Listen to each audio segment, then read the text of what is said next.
Assalamualaikum warahmatullahi wabarakatuh. Pada beberapa waktu yang lalu saya mendapat tamu dari Semarang, Mas Ibnu Fikri dan rombongan, sehingga dari pertemuan tersebut akhirnya menemukan beberapa hal untuk bisa memajukan dunia perkerisan untuk generasi muda dan seterusnya. Untuk itu mungkin lebih jelasnya dan lebih baiknya kita aturkan Mas Ibnu Fikri supaya dia bisa menguraikan sehingga bapak-bapak semua bisa mendengarkan dengan baik. Monggo Mas Ibnu. Yang kami hormati Romo Wigodot Sutejo selaku tuan rumah, kemudian Ki Budi Aditya dari Pamet Triwiji, terus kemudian Ki Bagus Tejo Sunaryo, pemuda yang mungkin nanti hadir, kemudian Ki Imam Santoso dari Perawatan Keris, kemudian ada lagi Prof.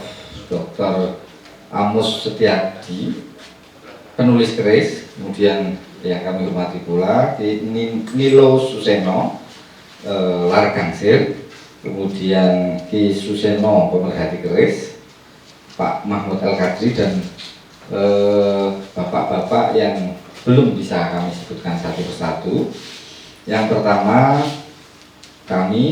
saya nama Ibnu Fikri dari Wali Songo, silaturahmi kepada bapak-bapak sekalian dalam rangka Ngangsukaweruh tentang dunia keris mulai dari awal sampai kemudian zaman sekarang. Kebetulan saya sedang menggarap sebuah proyek yang dikelola oleh profesor dari Universitas Palagi Ceko. Kemudian beliau menyampaikan bahwa proyek ini adalah bagian dari sebuah perpaduan antara metalurgi dan budaya masyarakat. Dimana kalau di Eropa sana, konon katanya bahwa metal itu bisa diukur dari sisi usia, kemudian kekuatan, bahkan sampai kapan metal-metal itu bisa punah. Tapi satu yang belum orang-orang Eropa pahami bahwa di dalam metal sendiri ada energi-energi yang mengandung energi mistik, lalu kemudian energi suprana, dan bahkan energi-energi lain. Nah, saya sendiri sebagai bagian dari proyek itu kemudian membantu salah satu profesor yang ada di Ceko untuk membangun data-data yang kami harapkan adalah data-data yang datang dari para ahli. Nah, kebetulan karena kami sudah kenal baik dengan beberapa kawan di Jogja, termasuk salah satunya Pak Koda, lalu dipertemukan kepada Ki Godot. Nah, kemudian Ki Godot menginformasikan beberapa hal terkait dengan informasi keris, dan akhirnya malam hari ini kami beserta kawan-kawan dari media mengadakan acara yang sifatnya sederhana, tapi ternyata luar biasa. Yang hadir adalah para pakar-pakar yang sudah melanglang buana tentang dunia perkerisan. Lalu kemudian yang menjadi persoalan penting lagi, Nyun Sewu, kalau saya mau menyampaikan bahwa hari ini kebetulan ulang tahunnya Pak Godot Sutejo, sehingga perayaan ulang tahunnya ini dilaksanakan dengan acara sarasehan tentang keris. Karena setahu kami setelah diskusi minggu lalu bahwa Ki Godot itu adalah salah satu seniman yang ingin menekuni dunia perkerisan kontemporer, sehingga karya-karya tentang keris ciptaan beliau itu dianggap akan memberikan warna baru bagi keris untuk dunia milenial. Nah, nanti mungkin bisa didiskusikan bersama-sama. Nah, Bapak-bapak sekalian yang kami hormati, sebagai niat awal Ngasuh Kawruh ini, kami ingin membangun sebuah tema yang mungkin nanti bisa dibagi bersama-sama, bahwa menyoal perubahan makna dan kegunaan keris dalam masyarakat Indonesia kontemporer. Saya kira tema ini menjadi jembatan bagaimana agar generasi berikutnya itu mau dan memberi apresiasi terhadap persoalan keris, karena sekali lagi bahwa keris adalah warisan budaya bagi Nusantara, masyarakat Nusantara, sehingga kalau tidak diwariskan itu maka akan mengalami kepunahan. Dan saya sudah membaca tulisan dari Profesor Amos yang mana bahwa keris itu memiliki identitas masyarakat Jawa, di mana ada 5 hal, mulai dari bahasanya apa, saya nanti bisa dijelaskan di tulisannya tersebut. Salah satunya adalah keris, dan keris menjadi bagian dari kewibawaan seorang laki-laki. Nah, oleh karena itu sebagai pengantar ini kami benar-benar ingin mendapatkan banyak hal, masukan, bahkan kemudian data-data konkret terkait dengan persoalan keris, mulai dari perubahan makna kegunaan dalam masyarakat kontemporer ini, sehingga itu bisa menjadi sebuah karya baru yang bisa mensinergikan antara budaya Indonesia dengan budaya yang ada di kita. Artinya bahwa keris walaupun ada di Jogja, tetapi gaungnya itu bisa sampai ke global, bahwa koneksi antara sekarang ini misalnya dari Jogja kemudian Ceko nanti akan berlanjut ke beberapa negara yang lain. Dan sebagai akhir dari bagian proyek ini adalah nanti akan membangun sebuah atau menulis sebuah karya ilmiah yang nanti bisa dijadikan referensi. Kalau selama ini saya membaca bahwa referensi yang dijadikan oleh orang-orang akademisi itu referensi yang karya tahun 89 miliknya orang Belanda itu, yang menulis tentang keris, pamor dan lain sebagainya itu. Dan itu adalah sebuah tantangan, budaya kita ditulis oleh orang lain. Nah, sekarang sudah saatnya bahwa budaya kita yang menulis adalah kita sendiri. Saya kira ini menjadi sebuah ilustrasi awal, sehingga niatan kami adalah pertama sowan, kemudian Ngasuh Kawruh, dan kemudian membangun silaturahmi agar kita bisa bersama-sama menyatukan langkah-langkah kita ke depan terkait dengan dunia keris dan sebagai warisan budaya leluhur kita. Untuk basic saya sebetulnya, karena saya dari UIN, tentu saja ada kaitannya dengan persoalan agama, tapi kalau saya menyampaikan bahwa persoalan isu agama sudah selesai dengan persoalan keris, karena agama yang saya anut itu menghargai tradisi dan budaya, sehingga tidak ada masalah. Kecuali kalau ada kepercayaan lain yang menganggap bahwa keris itu seperti ini, seperti itu, dan lain sebagainya, itu adalah orang lain. Saya kira itu. Terima kasih, kurang lebihnya mohon maaf. Assalamualaikum warahmatullahi wabarakatuh. Ada keris yang sifatnya kultural, atau mungkin keris yang menjadi bagian dari tradisi kita, terutama di Jawa maupun Indonesia. Dan ini ada satu hal lagi tentang kreativitas keris dibuat secara kontemporer. Ini mungkin akan jadi pertanyaan menarik, karena ketika kontemporer apakah fungsi dan gunanya sama apa tidak, nanti narasumber Pak Ketut nanti harus jelaskan. Kita akan mulai dulu dari Mas dulu ya. Diurutkan aja ya. Ini dari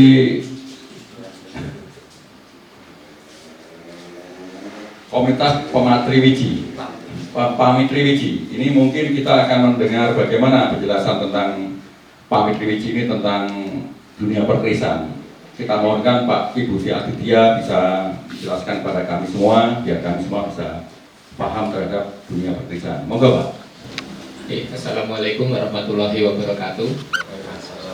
Terima kasih saya ucapkan kepada Bapak-bapak sekalian khususnya Pak Godot sudah mengundang kami. Mengenai keris tadi sudah disinggung oleh Mas Ibnu, memang dalam masyarakat Jawa khususnya dikenal istilah curiga, wanita, turangga, wisma, kukila. Ya.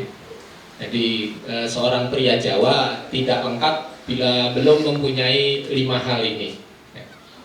Sebenarnya ada pendapat urutan pertama itu curiga. Curiga itu yang berarti keris. Apa yang menjadi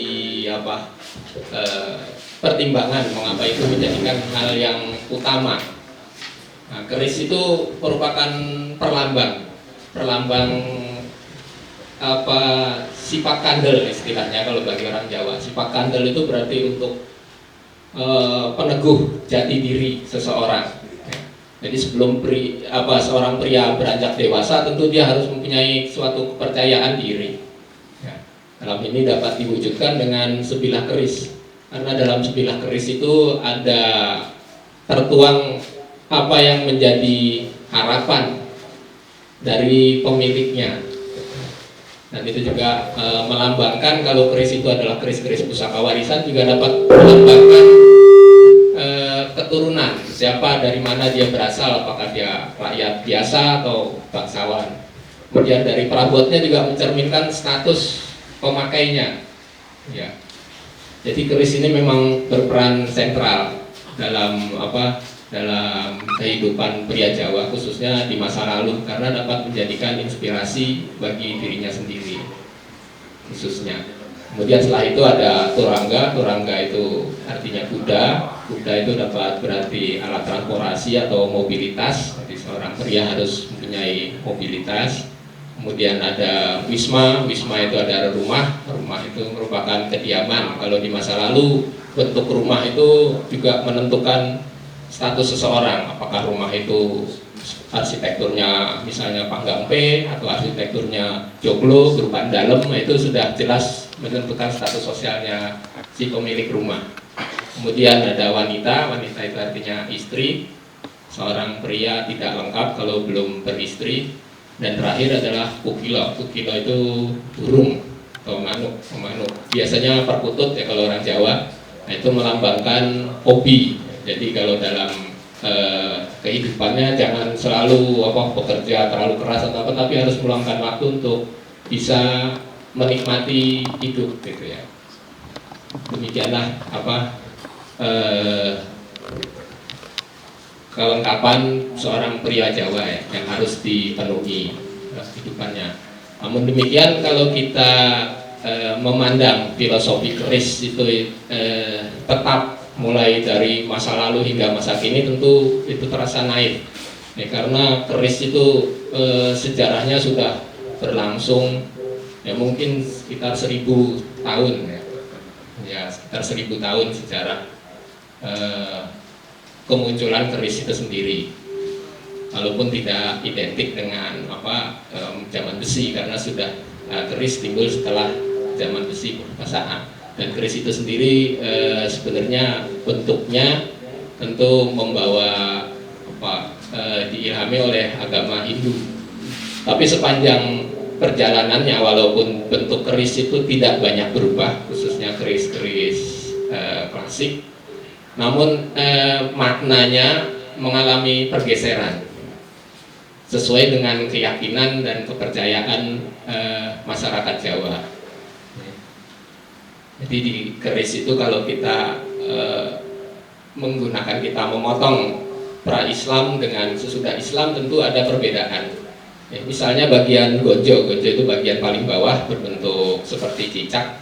Nah, cicak itu kalau di dunia Hindu melambangkan alam bawah. Dengan ini maka nyata bahwa keris kalau sudah alam bawah, maka atasnya alam tengah, paling atas alam atas. Jadi 3 alam tribuana, alam atas, alam bawah, alam tengah, alam atas. Tapi setelah masuknya Islam, konsepsi ini berubah. Kalau kita melihat naskah Pangeran Karanggayam, itu ganja tidak dimaknai sebagai alam bawah lagi, Tapi ganja itu dimaknai sebagai posisinya sebagai tutup, ya. Tutup dari bilah keris. Ketika disarungkan tutup, kita hanya terlihat ganjanya. Lalu arti ganja dalam naskah Pangeran Gayam Karanggayam itu adalah sebagai lambang dari Kanjeng Nabi Muhammad sebagai Nabi penutup. Nah, itu sudah mengalami pergeseran makna dengan itu. Nah, demikian juga nanti dengan si pamor dan macam-macam itu selalu ada interpretasi ulang, walaupun bentuk keris itu sendiri tidak berubah. Itu sesuatu sebenarnya yang kalau bisa dilacak mundur sangat menarik dalam perkembangannya. Kemudian misalnya sekar kacang kita sebut sekar kacang, sebenarnya itu perlambang dari belalai gajah, ya. Karena selain disebut sekar kacang juga suka disebut telalai gajah. Telalai gajah itu sebenarnya kalau kita menggunakan konteks Hindu itu sebagai perlambang dari Ganesha. Ganesha itu adalah dewa yang dipuja karena menyingkirkan segala hambatan. Nah, ini cocok dengan keris, karena keris sebagai senjata dapat digunakan untuk menyingkirkan hambatan, baik hambatan secara fisik maupun hambatan non fisik, ya. Tapi dalam perkembangannya kemudian disebut sebagai sekar kacang, kembang kacang, bentuknya melungker, menunduk, lalu diinterpretasikan sebagai manusia harus tunduk menyembah kepada Tuhan. Nah, itu ada pergeseran terus dalam pemaknaannya. Kira-kira itu dulu yang dapat saya sampaikan sedikit. Menarik sekali. Mungkin kita perlu tahu nih Pak, istilah komunitas Pamet Triwiji itu masih kenapa? Ya, Pamet Triwiji itu singkatan sebenarnya Mas, dari Paheman Memetri Pesi Aji.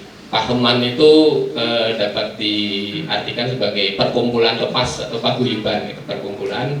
Memetri itu untuk melestarikan. Sedangkan wiji itu besi aji atau ya besi yang dimuliakan dalam budaya Jawa. Besi aji itu sendiri sebenarnya tidak hanya terbatas pada keris, tapi senjata-senjata seperti tombak, pedang, keris, batik gitu. Dan sebenarnya budaya Tosanaji ini atau pemuliaan terhadap besi ini tidak terbatas hanya di Jawa, tapi dapat dikatakan merata di seluruh Nusantara yang sudah mengenal budaya besi, seperti di Toraja, di Bugis, di Kalimantan, di Aceh, itu juga tetap dikenal walaupun bentuk senjatanya sudah berbeda, seperti di Kalimantan ada mandau, di Bugis ada badik, di Aceh ada rencong, tapi senjata-senjata besi ini tetap memiliki suatu makna tersendiri. Sedikit Pak, biar sedikit kontekstual.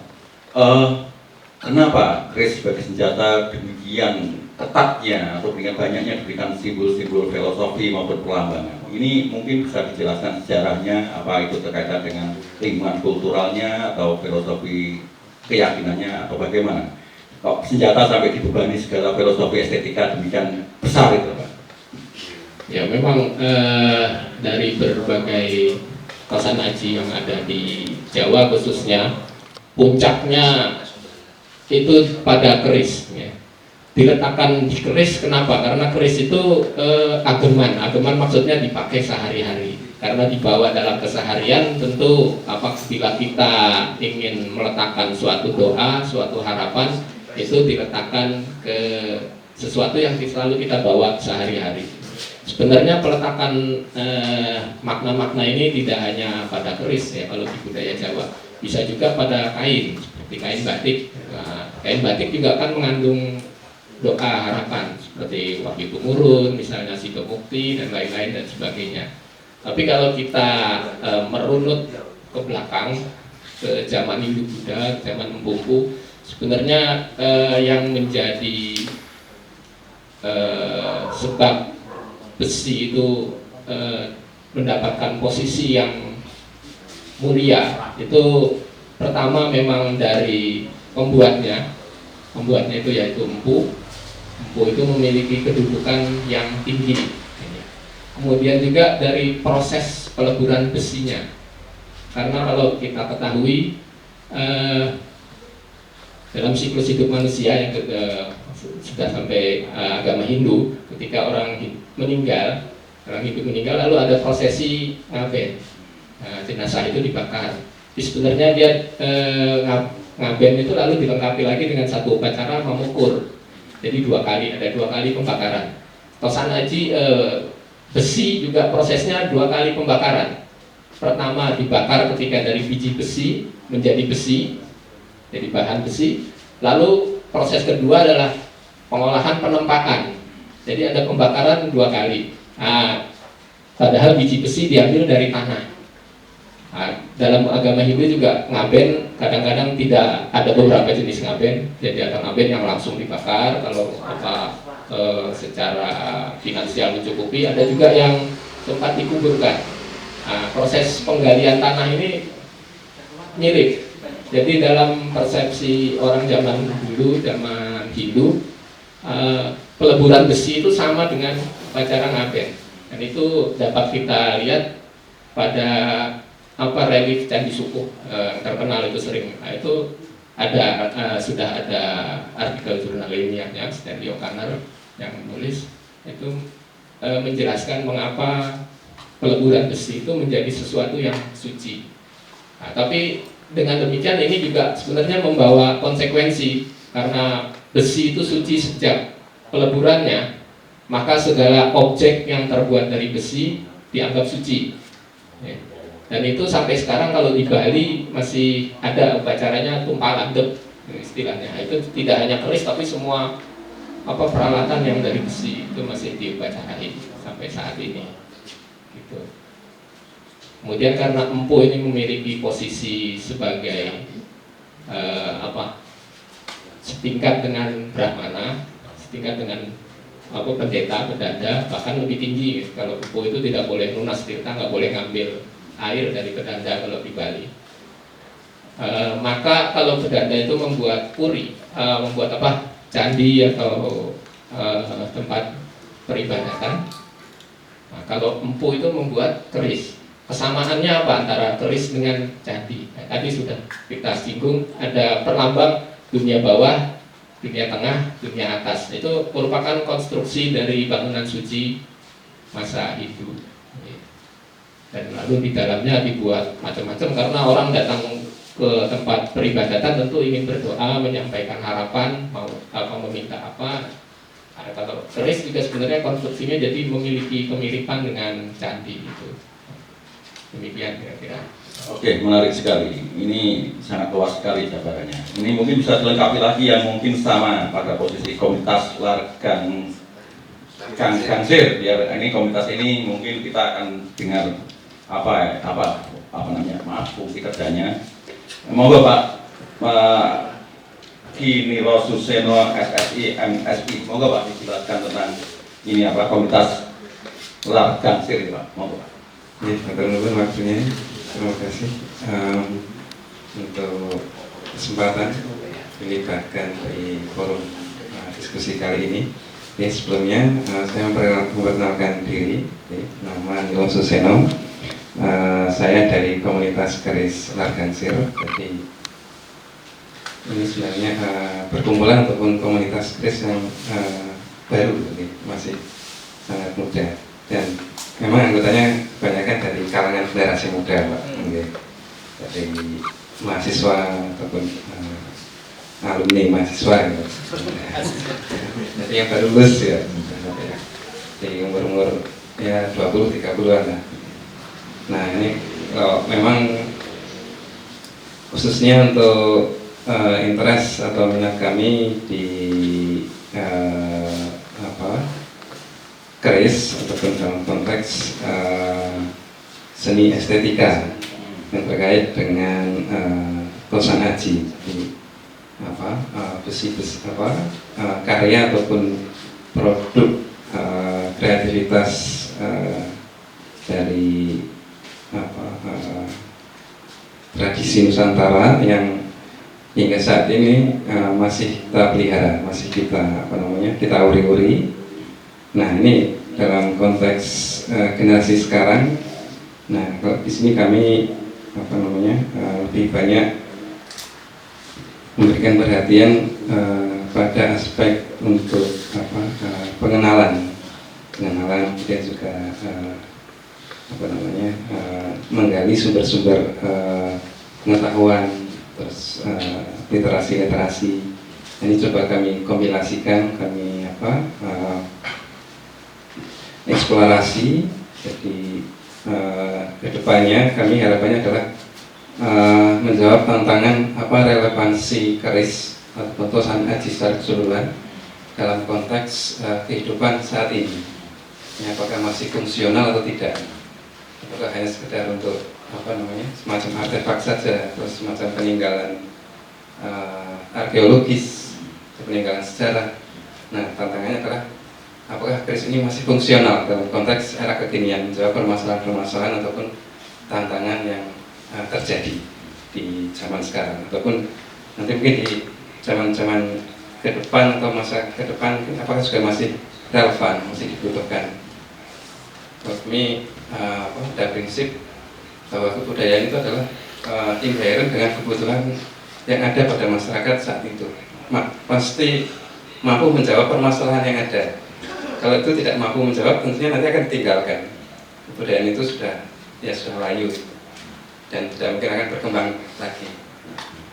Nah, ini kami lebih banyak coba menggali ke sana, terutama mungkin dari kami sendiri juga sebenarnya sumber-sumber pengetahuan tentang keris ini sudah cukup banyak. Nah, ini coba mengenalkan ke generasi sekarang dan kemudian juga mencari apa relevansinya, apa konteks aktualisasinya, seperti itu. Oke. Mungkin ya kami mulai dari misalnya menggali seperti filosofi bentuk, terus kemudian keterkaitan ataupun relasinya dengan mungkin dengan seni, aspek seni budaya lainnya, seperti itu. Kemudian juga, nah ini tantangan yang paling berat adalah apakah masih bisa menjawab permasalahan saat ini. Misalnya ini ada pandemi, misalnya ada permasalahan global, tingkatnya tidak hanya lokal tapi global. Apakah misalnya orang yang mempunyai keris ini bisa menjawab tantangan ini atau tidak? Ya, seperti itu. Nah, ini kan sesuatu yang challenging ya, bagi generasi muda. Ya, mungkin ya kalau dari kami sih mungkin baru sebatas mungkin edukasi kenalan keris melalui pameran, melalui media sosial, YouTube, Facebook, seperti itu. Nah, ini memang sebuah pengetahuan ini memang sebenarnya tak terbatas. Memang tadi dikatakan oleh Pak Budi Aditya, dimensinya banyak ya, sekali. Oke. Tadi yang kita ambil yang kita tangkap bahwa ada kontekstualitas bahwa keris itu bagaimana fungsi masa depannya atau kekiniannya. Fungsi nanti mungkin Pak Profesor yang menjawab ya sebagai. Tapi kita akan teruskan dulu sebelum masuk ke narasumber yang akan menjadi penulis keris maupun pemerhati keris, dua bapak ini. Saya akan melanjutkan ke perawatan keris. Perawatan keris ini Pak Ki Teguh Iman Santoso SE mungkin bisa menjelaskan apa yang dilakukan terhadap perawatan keris, apa istilahnya, atau kalau saya dengar itu ini jamus Pak ya, jamus. Ki Teguh Iman Santoso SE, perawat keris. Monggo Pak. Maaf. Assalamualaikum warahmatullahi wabarakatuh. Terima kasih atas waktunya Pak. Ini kita bicara keris, keris itu hampir di seluruh Indonesia itu hampir ada, itu dari Sumatera, Jawa, Bali, sampai ke Sulawesi, itu Kalimantan itu. Dan cara perawatan mempunyai tradisi sendiri Pak itu Pak. Ada orang di Jogja itu terkenal dengan memarangi. Pak bisa dibuka masker Pak, aman Pak. Ya, kalau di Jogja itu memarangi atau menjamasi Pak itu Pak. Itu untuk di sana penjamasan itu kita ada, kalau di Jogja itu ada dua teknik Pak itu, cara merendam sama menguas atau kolok itu ya Pak itu Mas dia itu. Kenapa itu perawatan keris sangat penting Pak itu Pak, karena perawatan keris itu untuk melestarikan bidahnya Pak itu, bidah biar utuh, terus biar kelihatan pamornya. Soalnya pada pengalaman saya berburu keris itu di desa-desa Pak, itu banyak masyarakat yang belum mengerti cara perawatannya Pak. Itu saya juga prihatin, takutnya kalau nggak dirawat, dijamasi atau apa gitu kan nanti bisa karaten, korosi, bahkan bisa rusak itu kerisnya Pak itu Pak. Makanya perawatan itu kan sangat penting untuk pelestarian budaya keris ini Pak itu. Kalau di Jogja itu banyak menggunakan mewarangi memakai batu warangan atau arsenik Pak itu Pak itu. Arsenik ya. Iya. Itu makanya itu di Jogja itu bisa besi, bisa hitam, itu kalau diwarangi terus pamornya bisa putih gitu Pak. Lain sama tradisi di Jawa Barat. Itu saya pernah ke Cirebon, Jawa Barat itu menggunakan sekam Pak itu Pak. Itu. Makanya di sana nggak ada misalnya pakai warangan itu Pak itu. Cuma misalnya seperti perawatan biar nggak rusak besinya itu Pak, pakai sekam itu Pak. Sementara itu dulu mungkin saya mau ya menjelaskan misalnya perawatan keris itu sangat penting untuk pelestarian budaya keris itu. Gitu. Ya terima kasih sebenarnya. Biar merata kita gulirkan dulu Pak ya, nanti biar bisa saling interaktif. Saya kira ini tadi secara komunitas dan perawatan sudah kita dengar. Mungkin kita akan masuk ke masalah pemerhati. Lalu kemudian terakhir nanti kita akan mendengarkan dari Pak Profesor tentang penulis keris ini. Saya kira nanti akan kita mendapat masukan cukup banyak. Kita akan meneruskan dari pemerhati Pak I Kusno. Apa Pak yang jenengan amati sekian lama tentang keris sampai jenengan begitu setia menjadi pemerhati keris yang barangkali sebagian orang juga mungkin tidak paham, tidak mau menggeluti dunia itu yang sangat rumit. Kalau tadi cukup teliti sekali ya, cukup banyak hal-hal yang bisa dikerjakan apapun diperhatikan dengan detail. Monggo Pak Tikus. Atau mungkin ada simulasi keris yang bisa divisualkan biar kita semua paham. Monggo Pak Dokter mungkin bisa dibantu. Assalamualaikum warahmatullahi wabarakatuh. Terima kasih atas kesempatan ini kepada Romo Badut yang sudah sering-sering sekali membuka komunikasi harus dengan seniman-seniman dunia dalam lukisan, bukan dengan lukisan. Saya selaku salah satu pemerhati keris dan saya salah satu perwakilan dari anak muda. Anak muda.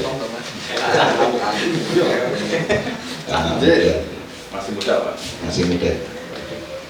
Jadi tentang keris itu kebetulan saya dari kecil sudah senang keris. Jadi saya otodidak.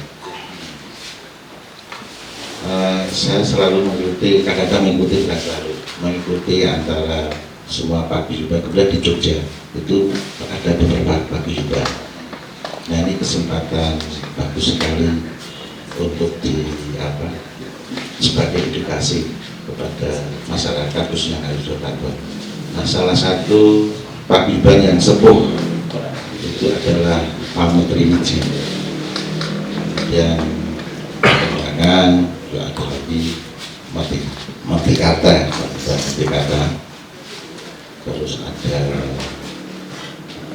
Lingkar Kajian, terus ada Bidah Mataram, kemudian ada Larkangsir itu sendiri.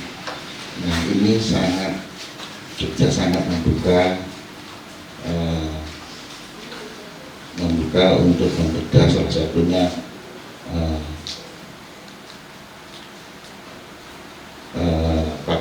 punya rasa tanggung jawab antar beni terhadap budaya itu sendiri yang tadi sudah dijelaskan sama Pak Budi. garis itu secara gambaran secara awal seperti itu. Nah, yang saya belum saya singgung tadi kebanyakan dari pemerhati, khususnya saya dengan Nun Sewu, dengan para bakul, kalau saya dengan para bakul ini tidak lepas dari semua bakul. Yang belum diterangkan tadi adalah adab tentang etika. Nah, ini walaupun saya pemerhati ya bakul juga, jadi saya sangat simpatik dengan tata cara, nanti ada adab maupun etika memegang keris, membuka keris, itu adalah ada adabnya. Awal kita senang dengan keris adalah itu.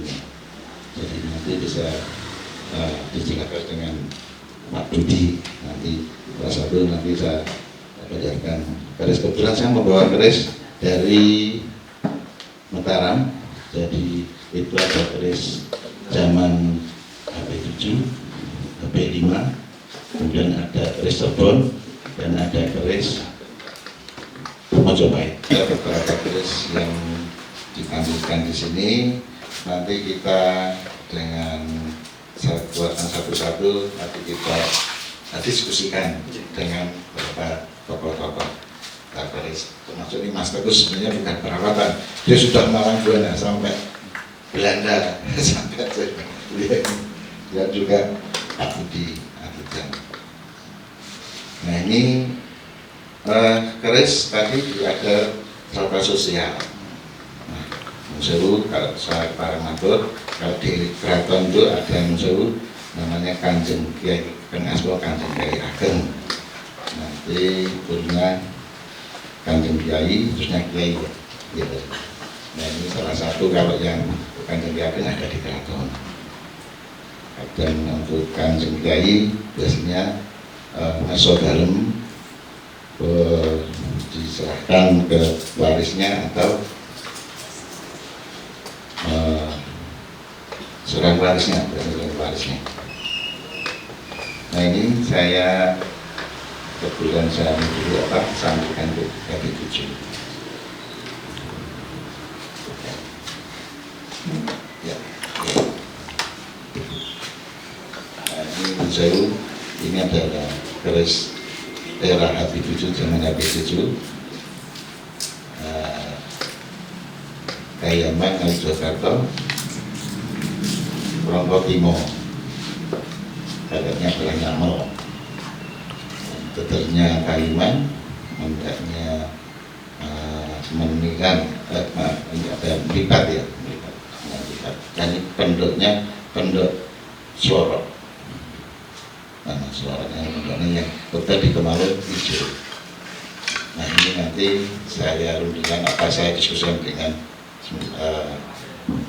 Pak Budi dulu sebagai sebuah masyarakat.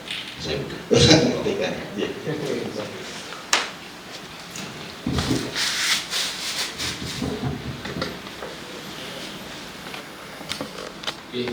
Mas Kusno, seperti tadi sudah disampaikan, ini bagian bawah ini gajah. Gajah ini berbentuk seperti cicak, jadi ada kepalanya, ada leher, ada perut, ada buntut. Namanya juga ada namanya ya, seperti cicak ada namanya sirah, ya sirah cicak, leher, bulu, petang perutnya, lalu kepet biasanya, atau kurang itu paling belakang. Tadi Mas Kusno juga menyampaikan tentang adab keris. Jadi kalau keris ini harus kita ingat bahwa ini senjata. Jadi kalau kita memegang senjata, misalnya memegang, kalau zaman sekarang memegang pistol atau memegang bedil, itu kan tentu ada prosedurnya supaya aman. Demikian juga keris. Lalu dalam masyarakat Jawa itu ada strata sosialnya juga. Ya, itu juga harus diperhatikan, sehingga kalau menyerahkan keris biasanya dari orang yang kedudukannya lebih rendah itu megang kerisnya di bawah. Jadi yang duduknya di atas ini megangnya nanti di atasnya kita dorong. Nah, gitu kira-kira. Tapi kalau menyerahkan, kemudian melolos keris itu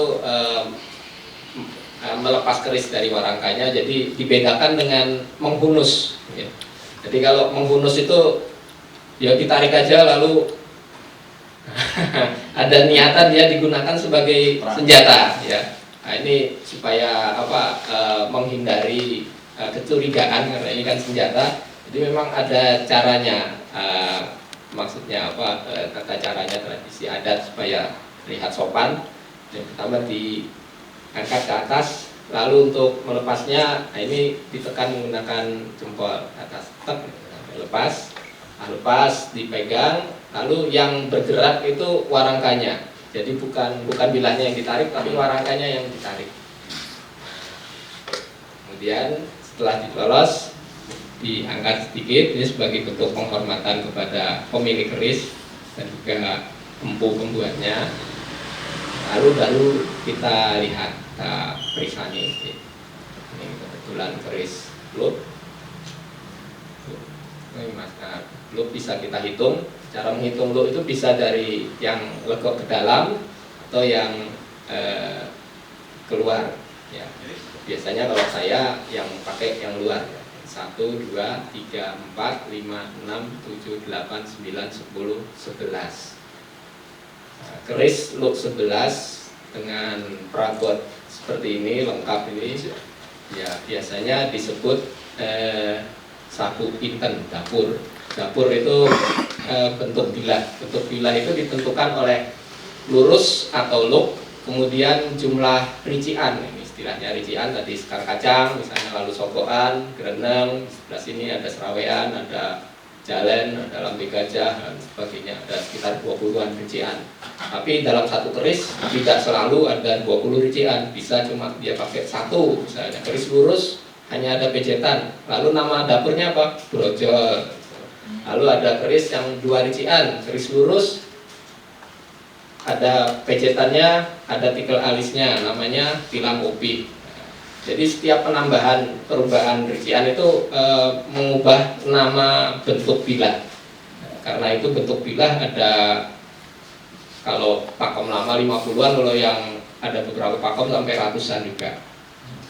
Itu nama dapur. Kemudian setelah itu pamor. Nah, pamor itu kata dasarnya awor, wor, campuran. Jadi adalah campuran besi lain yang dicampurkan ke dalam besi utama pengikatnya pada saat penempaan. Nah, umumnya besi yang dicampurkan itu memiliki komposisi kimia yang berbeda. Utamanya ada nikel, atau kalau pamornya yang belu-belu itu mengandung fosfor. Nah, sehingga ketika diwarangi, tadi seperti disebutkan Mas Teguh, nikel itu kan lebih tahan terhadap hetsa, proses asam atau karat. Dia menjadi tetap putih, sedangkan besinya akan bereaksi menjadi hitam. Kemudian sehingga pamornya terlihat seperti ini. Keris dengan pamor yang seperti ini pamor melumah. Ini pamornya beras putih. Beras putih. Lalu ada istilah lain, tangguh. Tangguh itu gaya yang diatributkan kepada suatu zaman atau suatu kerajaan. Misalnya seperti batik, ada batik Jogja, ada batik Solo, ada batik Pekalongan, Madura, sama kainnya, sama prosesnya pakai batik, tapi motifnya, warnanya itu berbeda-beda. Demikian juga keris. Keris itu nanti sama-sama ganja, tapi nanti ganja misalnya yang diatributkan gaya Pajajaran itu berbeda dengan gaya Majapahit, beda juga dengan gaya Mataram, beda dengan Madura, apalagi dengan luar Jawa itu berbeda. Nah, perbedaannya apa? Perbedaannya itu kalau ganja nanti bentuk kepalanya, bentuk cocornya, misalnya cocornya ada yang tumpul, ada yang tajam, ada yang kepalanya besar, ada yang segitiga gitu seperti cicak, ada yang membulat, lalu lehernya ada yang panjang, ada yang pendek, kemudian buntutnya ada yang bempeng itu lurus saja, ada yang bangkek itu ada pinggangnya begitu. Lalu gonjonya apakah dia lurus saja, gonjo buwung, atau sepit lontar, melengkung gitu. Jadi ada berbagai macam gaya. Kemudian juga sekar kacang itu ada berbagai macam gaya, tikel alis berbagai macam gaya. Luk-lukan itu juga ada yang luknya dalam, rengkol, ada yang luknya kembo. Kembo itu cuma hemet-hemet, cuma sekedarnya saja. Nah, itu akan menyusun gaya atau disebut kalau dalam perkerisan tangguh. Tapi untuk menentukan ini benar-benar lama atau enggak, gaya tidak cukup. Harus ada variabel lain, yaitu bahan dan teknik tempat. Jadi untuk memastikan zamannya itu dari tiga variabel itu. Yang pertama gaya bentuk, lalu bahan, kemudian teknik penempaan yang digunakan. Bisa saja suatu gaya dibuat pada zaman yang berbeda. Misalnya zaman gaya Majapahit dibuat di zamannya KB8, Tangguhnya Ento, kita mengeluarkan zaman Majapahit. Itu bentuknya sama, ya muterani gitu istilahnya. Bentuknya mirip Majapahit, tapi nanti dari teknik bahannya itu tetap ada perbedaan, karena bahan baku zaman Majapahit dengan zaman modern sekarang tentu ada perbedaannya. Ini tadi dapur 11 Sapu Inten di Tangguh ini mengambil gaya Mataram. Ini Mataram tidak tua, ini mungkin nem-neman gitu. Nah, kalau beras Utah itu secara filosofi biasanya orang mengaitkan dengan kemudahan mencari rezeki, karena berasnya sampai tumpah-tumpah Utah. Nanti ada lagi pergaringan kebak, udan mas. Mengenai udan mas ini di tempatnya sendiri aja, nih udan mas, kabeh udan mas, kabeh duwe mas, masnya rapayu.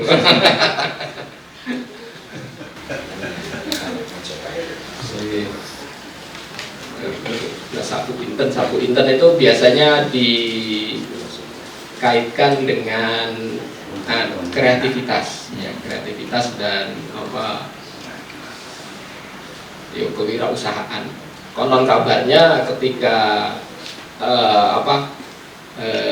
Keraton Demak berdiri sebagai Tetenger itu dibuatkan dapur Sapu Inten ini, menurut legenda.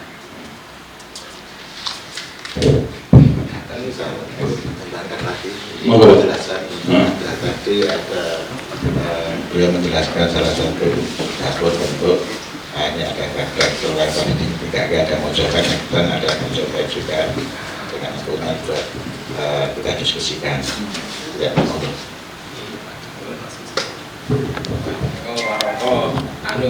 warung sumu kebobule. Ini nggak mau sekolah ngalur gitu. Nah, warongko yang seperti ini disebut warongko gayaman. Gayaman itu sebenarnya yang disebut gayaman itu ada di sini, seperti buah gayam bulat gitu. Nah, ini di depan ini bentuk itu seperti buah gayam. Sedangkan yang seperti perahu ini kalau Jogja disebut beranggah. Sedangkan kalau gaya Solo disebut tadrang. Kalau gaya seperti ini biasanya yang beranggah ini untuk upacara-upacara resmi, jadi seperti upacara manten, lalu upacara wisuda itu biasanya digunakan untuk beranggah sebagai bentuk warangko formal. Tapi kalau untuk gayaman ini untuk istilahnya kalau tentara mungkin PDH gitu ya. Kalau itu PDU pakaian dinas upacara, ini PDH gitu. Bisa dipakai untuk harian karena lebih ringkas dan ini tidak mudah, tidak ringkih gitu. Kalau ini bentuknya tipis-tipis, nanti kalau jalan lalu terbentur cuil nanti nangis karena warangko itu kalau di Timoho itu ya ada anunya, ada ragate gitu. Ini kayak Majapahit dan lihat kerisnya.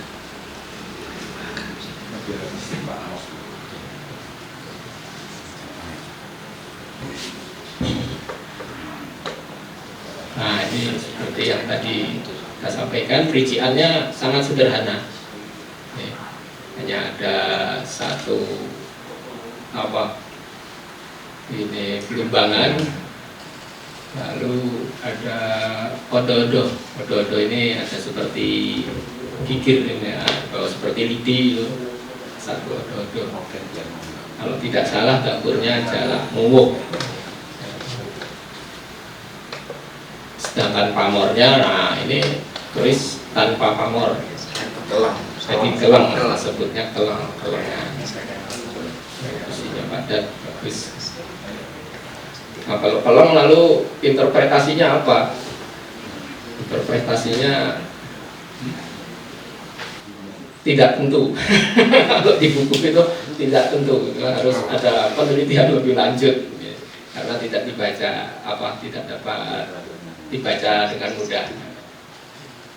Bahkan kalau di zaman Mojopahit itu Mataram, Tanah Agung itu gonjo-gonjo ini suka diganti. Jadi kalau gonjo sekar itu gonjo yang menggunakan pamor. Kalau gonjo wulung itu gonjo yang tidak ada pamornya.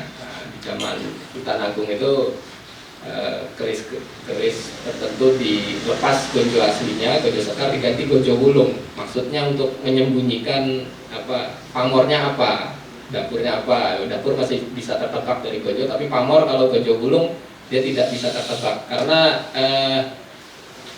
bagi orang Jawa untuk menyampaikan secara terbuka harapan maksud itu agak istilahnya tentu segan atau malu untuk kalau sampai tertebak maksudnya itu ya. Aku pengen sugih, aku pengen sugih loh.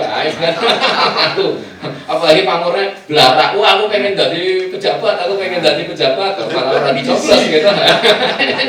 Sekarang. Jadi ada seni menyembunyikan harapan tapi bisa menyebabkan harapan itu tercapai. Itu suatu seni tersendiri. Untuk melengkapi materi ini, karena dia seorang penulis yang saya kira mesti materi yang cukup panjang. Moga Pak Amos. Ini bapak-bapak yang saya hormati dan para pemirsa yang di pemirsa YouTube yang saya hormati, kalau berbicara tentang keris dalam waktu 2 jam mungkin tidak cukup. Ya, ibarat kita melihat sebuah objek yang mau dibicarakan, kalau kita membayangkan kerangka tulang ikan, jadi kepala tulang ikan itu kita anggap objeknya itu keris, lalu tulang-tulang duri-durinya itu adalah topik-topik atau tema-tema yang mau dibahas, tentu banyak sekali. Nah, maka tadi kita mau mencoba mempersempit seperti yang tadi diminta adalah terkait dengan makna dan kegunaan. Nah, ini sudah mempersempit. Nah, ini pendekatannya akan lebih mudah. Jadi begini, pertama kita harus tahu bahwa keris itu bukan sekedar benda fisik semata, tapi adalah sebuah ilmu. Mengapa ilmu? Sekarang mungkin di ruangan ini ada, ini sebuah catatan. Tetapi sebenarnya ini adalah semata-mata benda fisik, selembar kertas yang semula putih, kosong. Nah, atau mungkin buku yang masih baru. Itu benda fisik, material fisik yang diciptakan. Nah, ketika saya menulis tadi, saya mendengar beberapa teman berbicara, lalu ada yang penting saya catat. Nah, yang saya catat adalah gagasan-gagasan atau ide, atau mungkin konsep-konsep yang dituangkan teman-teman, saya tuangkan di kertas ini. Jadilah ini sebuah karya yang lengkap, baik fisik maupun yang non-fisik, budaya material dan budaya non-material. Nah, jadi buku itu disebut ilmu karena ada yang sifatnya non-material tadi yang dituliskan di situ. Nah, keris atau tosanasi juga sama. Nah, kita maka mau bicara tentang tosanasi tidak bisa hanya melihat fisiknya saja, tidak bisa. Itu kita mengisolasi tosanasi dari aspek-aspek yang lain, tidak komprehensif. Nah, sekarang kalau saya boleh meminjam salah satu teori desain perancangan, ya, seperti lukisan-lukisan yang ada di ruangan rumahnya Pak Dodot ini, atau bahkan perancangan atau mendesain keris. Seperti tadi disampaikan Pak Dodot ini mendesain keris kontemporer. Nah, itu salah satu teori perancangan adalah mencakup paling tidak ada 6 aspek yang harus kita ketahui.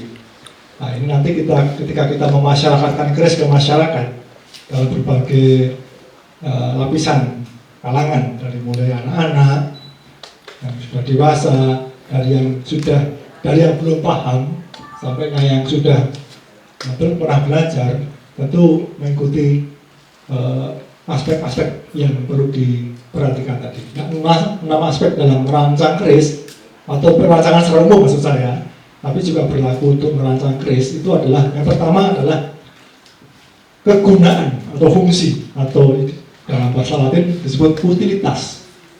Utilitas. Setiap benda harus punya utilitas, punya kegunaan. Kalau enggak, tidak berguna.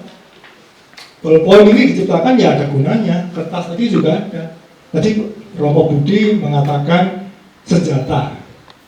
Maka melolos keris beda dengan mirsani keris. Nah, beda.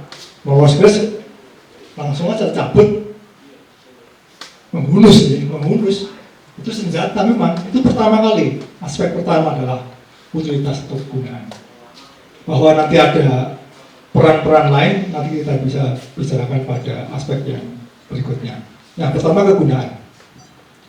Nah, dari perkembangan keris dari masa ke masa, kegunaan itu berbeda-beda. Apa yang disebut transformasi. Nah, kalau kita belajar keris, mestinya juga belajar sejarah keris dari layer atau dari masa abad katakanlah Kabudan ya, sebelum abad ke-7 sampai sekarang. Jadi tidak ada keris yang sifatnya itu persisten, tidak ada. Selalu mengalami transformasi.